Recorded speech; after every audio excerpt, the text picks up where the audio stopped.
इस चैनल के माध्यम से सुनाई गई कहानियां अनुभवों की वास्तविकता का दावा नहीं करती है। चैनल का उद्देश्य कहानियों के माध्यम से किसी भी तरह का अंधविश्वास फैलाना या अंधविश्वास को बढ़ावा देना नहीं है। किसी भी धर्म संप्रदाय को ठेस पहुंचाना नहीं है। कहानियों का उद्देश्य केवल मनोरंजन है। दोस्तों, वैसे तो आपने भूतों प्रेतों की कई किस्से कहानियां सुने होंगे। किसी में उन्हें अच्छा बताया जाता है तो किसी में बुरा। लेकिन मैं आज आपको जो कहानी सुनाने जा रहा हूं, उसके अनुसार भूत प्रेत सच में बहुत बुरे होते हैं।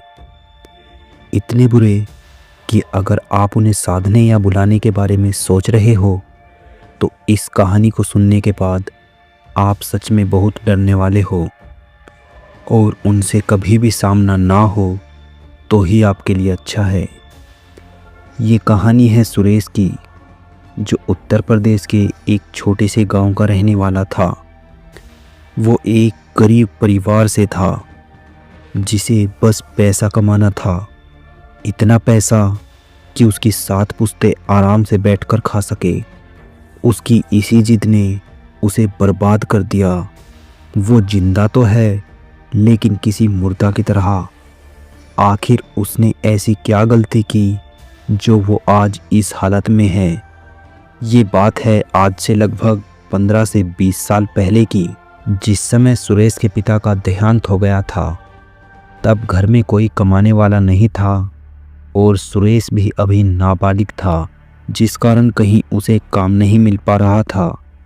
लेकिन एक दिन उसके चाचा ने एक अघोरी का पता बताया और उससे कहा, वो अघोरी तुम्हें केवल सुबह के 3 से 4 बजे के बीच में मिलेंगे, क्योंकि इस समय वो अपनी साधना को पूरा कर लेते हैं और शमशान घाट से बाहर आते हैं। जिस समय वो बाहर आए तुम्हें उनसे ठीक उसी समय मिलना है, क्योंकि साधना पूरी होने के बाद जो भी पहला व्यक्ति उनसे मिलकर कुछ मांगता है वो उसे खाली हाथ नहीं लौटाते, कुछ ना कुछ अवश्य देते हैं। ये सुनकर सुरेश खुश हो गया और रात में ही शमशान घाट के बाहर जाकर बैठ गया।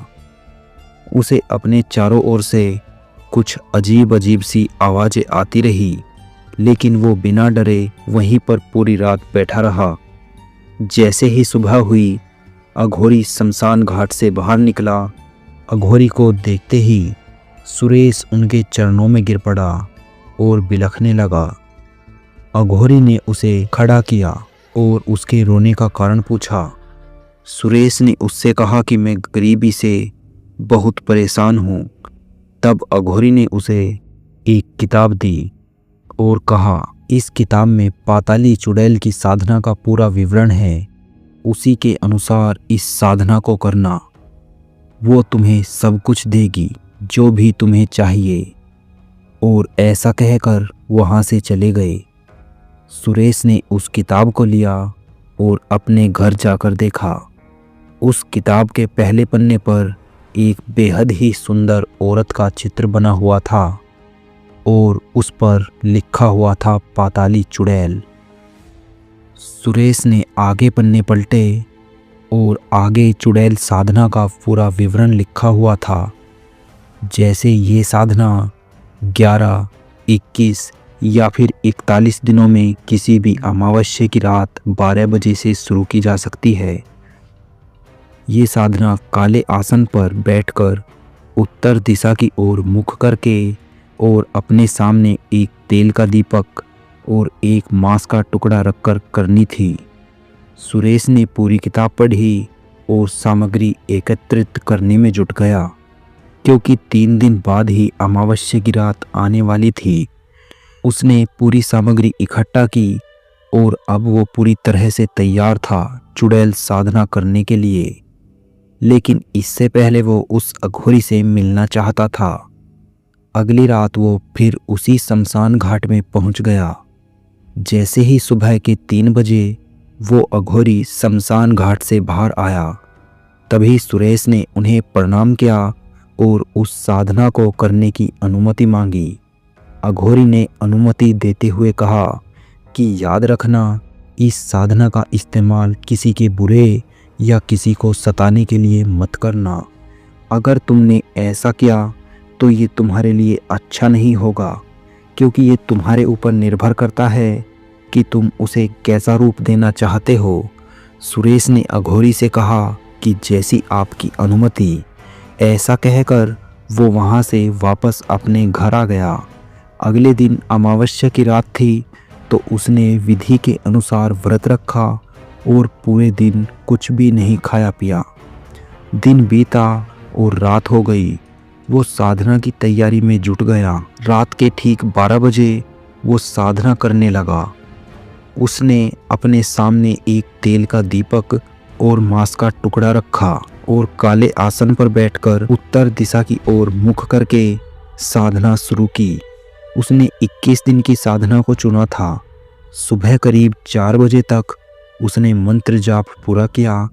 ऐसे ही साधना करते करते उसे करीब 10 से 11 दिन बीत चुके थे, लेकिन उसे कुछ भी डरावना एहसास या ऐसा महसूस नहीं हुआ जिससे उसे लगे कि वो सही कर रहा है।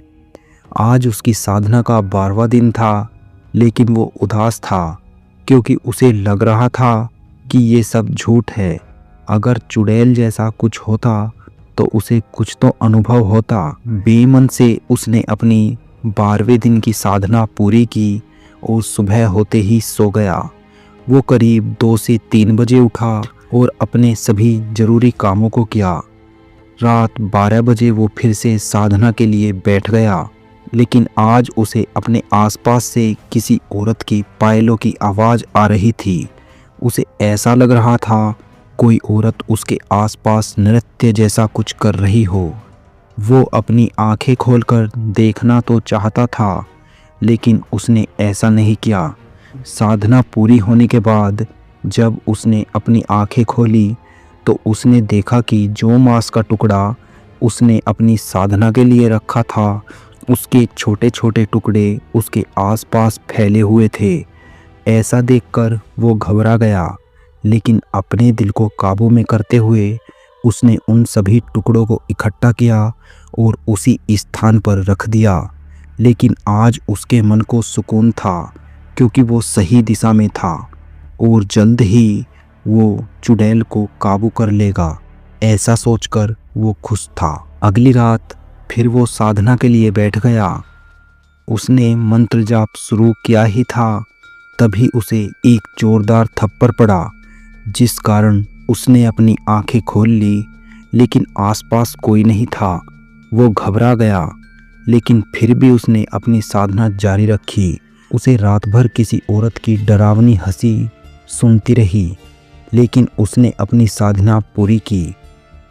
ऐसे ही उसे साधना करते करते 18 दिन हो चुके थे और आज उसकी साधना की 19वीं रात थी।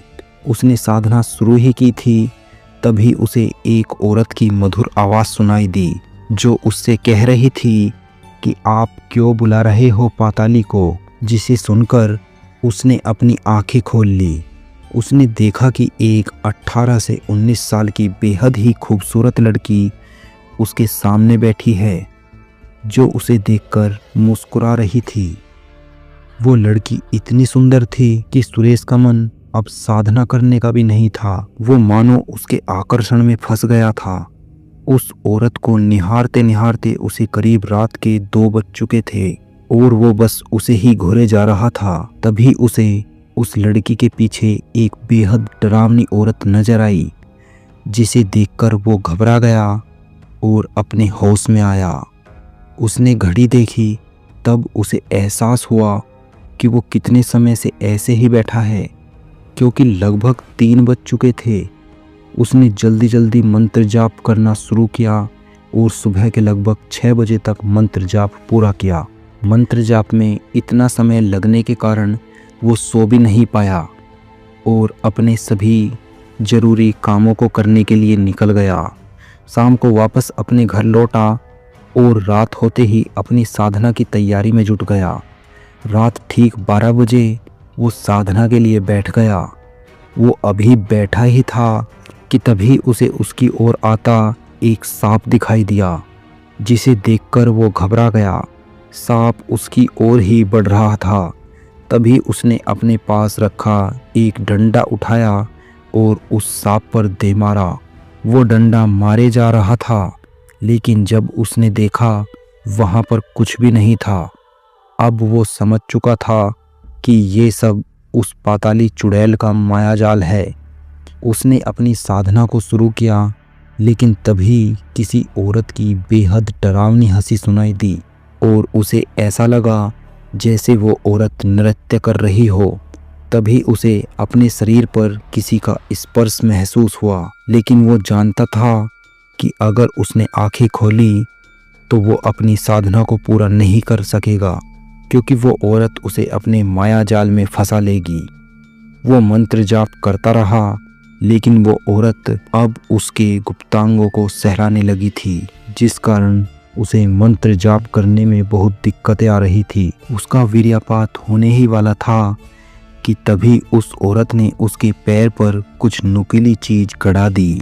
वो दर्द से चिल्लाया और जैसे ही उसने अपनी आंखें खोली तब उसने देखा कि उसके सामने एक बेहद ही डरावनी औरत बैठी हुई थी, जिसके कपड़े फटे हुए, नाखून और दांत बेहद ही लंबे और बाल बिखरे हुए थे। उसे देखकर सुरेश की चीख निकल गई। अब सुरेश का डर और दर्द से बुरा हाल था, क्योंकि उसके पैर से भी लगातार खून बह रहा था। सुरेश वहां से अब भागना चाहता था, लेकिन पैर में दर्द होने के कारण उससे खड़ा भी नहीं हुआ गया। वो लाचार, डरा सहमा सा बस उस औरत को ही घूरे जा रहा था। वो अब और भी खूंखार हो चुकी थी। तभी उस औरत ने उसके बालों को पकड़ा और उसका सिर नीचे जमीन में पटकने लगी। वो चिल्ला रहा था। उसे ऐसा लग रहा था मानो आज उसकी मौत तय है। वो लाचार, बेबस सा उस चुड़ैल के मंत्रों को जोर जोर से बोलने लगा। उसका ऐसा करते ही वो औरत अचानक वहां से कहीं गायब हो गई। उसने चैन की सांस ली और मंत्र जाप आगे जारी रखा। उसने करीब सुबह के 5 बजे तक मंत्र जाप पूरा किया और वहीं पर बेहोश हो गया। उसकी आंखें करीब दोपहर 1 से 2 बजे के बीच खुली, लेकिन दर्द इतना था कि वो खड़ा होने में भी असमर्थ था। किसी तरह से वो डॉक्टर के पास गया, दवाइयाँ और पट्टी करवाई और अपने घर वापस आ गया। आज उसकी साधना का अंतिम दिन था और वो जानता था कि अगर उसने आज की साधना किसी तरह पूरी कर ली, फिर वो इन सभी दुख दर्दों से निजात पा लेगा। रात हुई और वो किसी तरह अपनी साधना के लिए बैठ गया। उसने 2 से 3 माला जाप कर लिया था, लेकिन उसे कुछ भी अजीब महसूस नहीं हुआ। इसी तरह उसने पूरी रात मंत्र जाप किया, लेकिन आज कुछ भी अजीबोगरीब घटना उसके साथ नहीं हुई थी। उसने साधना पूरी की। सुबह के करीब 3 बज चुके थे, लेकिन उसके सामने कोई भी चुड़ैल हाजिर नहीं हुई थी। जैसा कि उस किताब में लिखा था कि साधना के अंतिम दिन पाताली चुड़ैल एक बेहद खूबसूरत लड़की के रूप में आपके सामने आती है। वो दुखी मन से साधना के स्थान से उठा और वहीं पर सो गया। वह करीब 11 से 12 बजे उठा। आज भी हल्का हल्का दर्द था, लेकिन उसका मन उदास था, क्योंकि इतनी मेहनत करने के बाद भी वो पाताली चुड़ैल उसके सामने नहीं आई थी। लेकिन आज उसे अपने आसपास से एक अजीब सी सड़न भरी गंध आ रही थी। उसने उस मांस के टुकड़े की ओर देखा। वो पूरी तरह से सड़ चुका था। उसने उसे उठाया और बाहर कूड़ेदान में डाल दिया। दिन भर अपने काम किए और शाम को घर वापस लौटा, लेकिन वो बेहद उदास था, क्योंकि इतनी मेहनत के बाद भी वो असफल रहा। इसी पेशकश में न जाने कब उसकी आंखें लग गई। उसकी आंखें देर रात एक हल्के हल्के स्पर्श से खुली। जब उसने आंखें खोली और देखा तो वह हैरान हो गया, क्योंकि उसके पास एक बेहद ही खूबसूरत लड़की बैठी हुई थी, जिसे देखकर सुरेश ने कहा, कौन हो तुम? उस लड़की ने मुस्कुराते हुए जवाब दिया, जिसे तुमने बुलाया है। सुरेश ने कहा, मैंने तो किसी को नहीं बुलाया। तुम अंदर कैसे आ गई? मैंने तो अंदर की कुंडी लगा रखी है। ये सुनकर वो लड़की मुस्कुरा दी और बोली, तुमने मुझे साध लिया है। मैं पाताली चुड़ैल हूँ, जिसे इतने दिनों से बुला रहे हो उसे भी नहीं पहचान पाए। ये सुनकर सुरेश खुशी से उछलता हुआ खड़ा हो गया और बोला, माफ़ करना, मैं आपको पहचान नहीं सका। चुड़ैल मुस्कुराई और बोली, तुम मुझे किस रूप में रखना चाहते हो? पत्नी, प्रेमिका, माँ या फिर बहन? उसके रूप और सौंदर्य को देख सुरेश पागल हो चुका था। उसने कहा, मैं तुम्हें अपनी पत्नी के रूप में साधना चाहता हूँ। तब चुड़ैल ने कहा, पहले मेरा भोग दो। सुरेश ने कहा, भोग में क्या चाहिए तुम्हें? चुड़ैल ने मुस्कुराते हुए कहा, वो मांस जो तुमने साधना में इस्तेमाल किया था। ये सुनकर सुरेश चौंक गया, क्योंकि वो मांस तो उसने फेंक दिया था। उसने चुड़ैल से ऐसा ही कह दिया। ये सुनकर चुड़ैल मुस्कुराई और बोली कि जिसने तुम्हें इस साधना के बारे में बताया था उसने ये नहीं बताया कि साधना पूरी होने के बाद वो मांस का टुकड़ा पाताली चुड़ैल को भोग के रूप में देना होगा। तुम्हारी साधना पूरी होने के बाद भी मैं उस भोग के बिना सिद्ध नहीं की जा सकती। और मुस्कुराते हुए वहाँ से गायब हो गई। सुरेश अपनी गलती पर पछता रहा था।